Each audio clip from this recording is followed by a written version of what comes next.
கேள்வி எண் 12. அல்லேலூயா டேஸ் தேவனாகிய கர்த்தர் ராஜ்யபாரம் பண்ணுகிறார்.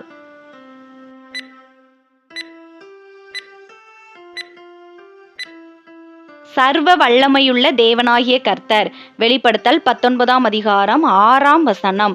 கேள்வி எண் 13. அல்லேலூயா சர்வ வல்லமையுள்ள தேவனாகிய கர்த்தர் ராஜ்யபாரம் பண்ணுகிறார் என்ற சத்தம் எவைகளைப் போல் இருந்தது? திரளான ஜனங்கள் இடும் ஆரவாரம் போலவும் பெருவெள்ள இரைச்சல் போலவும் பலத்த இடிமுழக்கம் போலவும்.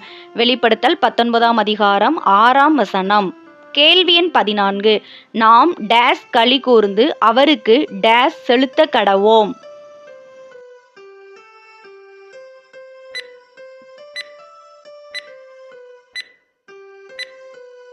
சந்தோஷப்பட்டு களி கூர்ந்து துதி செலுத்த கடவோம்.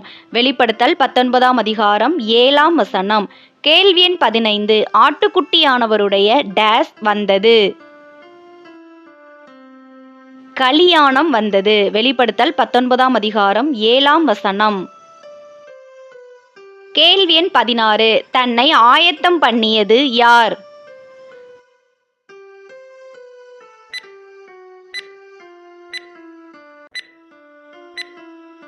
ஆட்டுக்குட்டியானவருடைய மனைவி.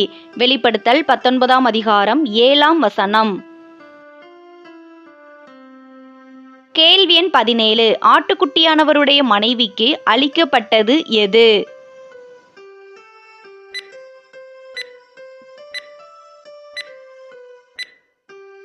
சுத்தமும் பிரகாசமுமான மெல்லிய வஸ்திரம்.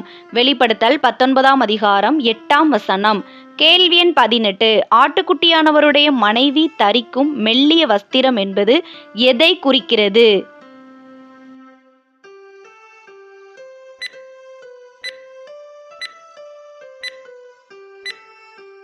பரிசுத்தவான்களுடைய நீதியை குறிக்கிறது. வெளிப்படுத்தல் 19ஆம் அதிகாரம் 8ஆம் வசனம். கேள்வி எண் 19. எங்கு அழைக்கப்பட்டவர்கள் பாக்கியவான்கள்?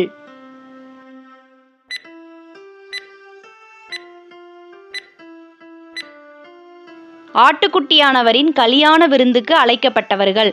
வெளிப்படுத்தல் 19ஆம் அதிகாரம் 9ஆம் வசனம்.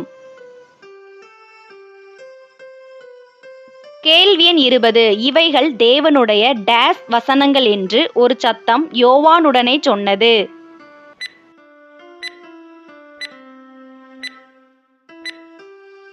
தேவனுடைய சத்தியமான வசனங்கள் என்று. வெளிப்படுத்தல் 19ஆம் அதிகாரம் 9ஆம் வசனம்.